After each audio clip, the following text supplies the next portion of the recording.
de ter ideias, mas muita coisa eu não colocava em prática, né? Ela não, ela é a pessoa que, não, é assim, vamos fazer assim, assim, então era um perfil totalmente diferente, porém a gente descobriu que era complementar, né? Que você precisa de um para uma coisa e outro para outra, então, Essa é a ou seja, a gente estava no caminho certo, era só alinhar ali as expectativas que daria certo, né? E isso é super legal, porque eu tenho o Matheus e a Juliana como profissionais, né, nos projetos nossos, e é sensacional, porque a Juliana, ela controla, né, quando eu recebo um imóvel, ela faz a vistoria, isso, ela olha o detalhe, é uma perfeição, né? E o Matheus, a gente está planejando alterações, modificações, expansões, o que for, os dois têm exatamente essa complementariedade. Então, muitas vezes você fala, mas como é que pode um casal ser tão diferente? Pois se você explorar essas diferenças, né, você tem um time que se torna 2 mais 2 não é 4, é muito mais que 4. E é tipicamente o caso deles. E muitas vezes, na sua empresa, você que está nos assistindo aí no seu negócio, pode ser, às vezes, é uma MEI, né? Às vezes é um negócio pequeno, mas a distribuição das tarefas, o que cada um faz, como cada um faz, muitas vezes, se a gente dá uma mexida na distribuição das tarefas, considerando o perfil de liderança, considerando o perfil de influência de cada um, a gente tem ganhos assim imediatos, ganhos, né, de flow, que a gente chama, né? Você trabalhar fazendo o que você faz melhor, o que você mais gosta, você tem produtividade mais alta.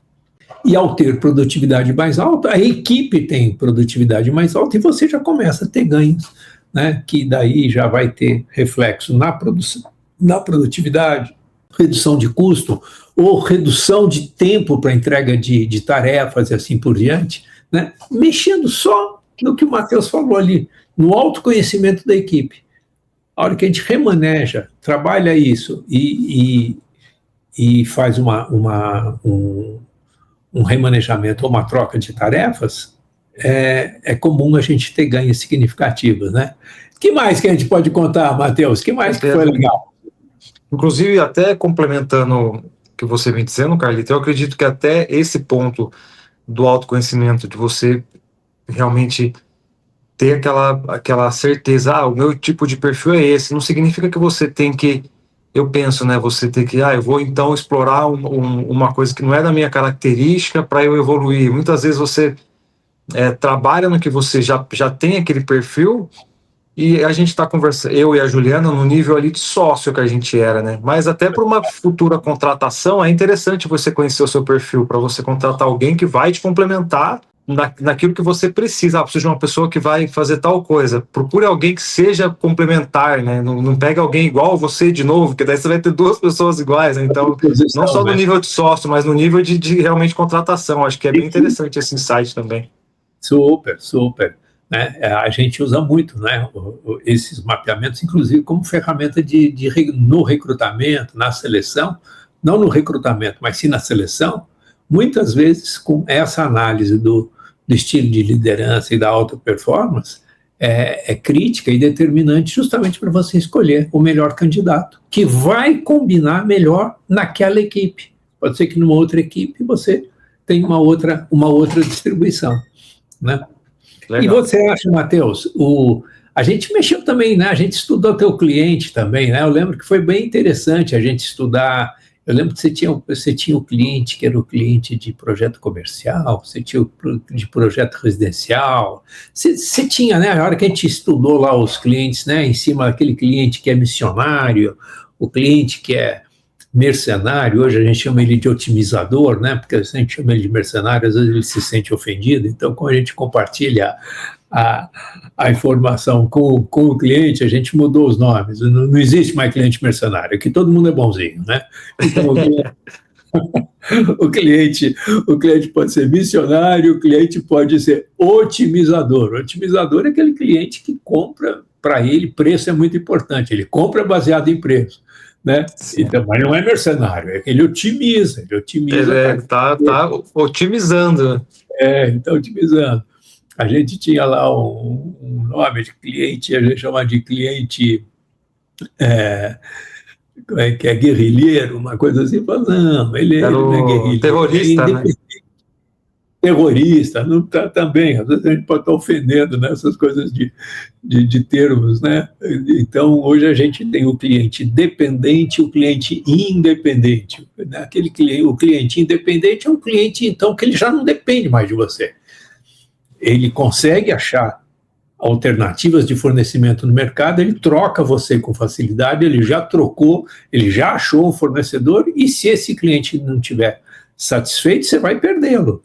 E se você não perceber que ele não está satisfeito, você vai ter um prejuízo enorme, porque ele vai sair falando mal de você, e o pior, vai sair falando mal de você com razão. Então não é que ele é fofoqueiro, não, ele não está satisfeito, tem motivo para isso, e daí a gente, normalmente, esse cliente, a gente ensina aqui para o nosso cliente, né, o nosso mentorado, a nossa empresa cliente nossa, para ele aprender a conversar com esse cliente, para conseguir ouvir desse cliente antes de ele ir embora, quais são os pontos que você precisa melhorar. Porque se você conseguir ouvir esse cliente, fazer com que ele te diga, né, numa boa, o que pode ser melhorado, esse cliente, não só se você corrigir, você não vai perdê-lo, como esse cliente, se ele ficar satisfeito, ele vai começar a falar bem de você, ele vira um cliente missionário. Então é interessante. Eu me lembro que você tinha casos assim, não tinha, Matheus? Assim, algumas experiências que você estudou a tua clientela, e isso foi importante para desenhar o teu produto? Com certeza. Eu faço alguns projetos diferentes, porque eu tinha perfis de clientes diferentes, né? O cliente comercial, o cliente investidor, que eu tenho bastante cliente investidor, e o cliente que era aquele consumidor final da casa, que efetivamente a gente fazia um projeto para ele morar. Então, quando a gente pegou a nossa base de clientes, a gente conseguiu classificar, abriu assim, a minha mente abriu, né? Muitas vezes eu falava, cara, esse cliente, ele só tá vendo preço, não é um bom cliente, mas na verdade a culpa não era dele, a culpa era minha, né? Porque eu tinha só um produto, eu tinha um produto que era um projeto de arquitetura extremamente detalhado, um projeto completo, longo, e não era o que ele queria um projeto ali mais enxuto, que resolvesse aquele problema dele e rápido e com custo menor. Então, quando a gente classificou os clientes, a gente percebeu de quais eram os perfis e a gente criou produtos, serviços diferentes para cada um. Então, hoje eu tenho um projeto que é focado para investidor, que é um projeto que a gente faz uma entrega com o que ele precisa, a gente faz mais rápido, a gente tem um atendimento diferente. Eu tenho um cliente que vai construir a casa para morar, que é um cliente que ele quer fazer a parte de interiores, ele quer ver a marcenaria, então a gente faz esse processo, que é um projeto mais longo, e eu consigo cobrar menos do cliente investidor, porque a gente demanda menos tempo. Entregar menos, tá?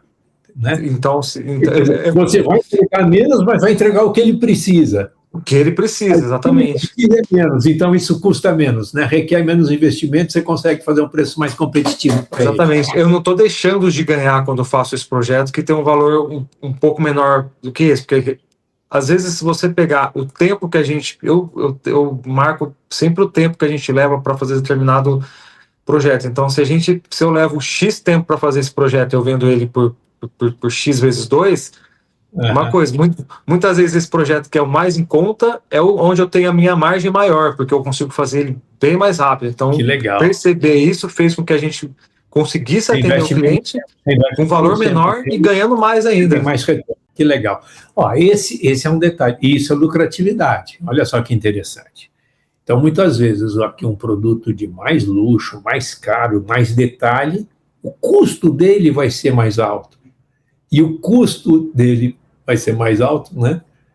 Vai ficar mais caro para o cliente, mas requer mais trabalho, né? Isso é super interessante, isso é uma sacada, hein, Matheus?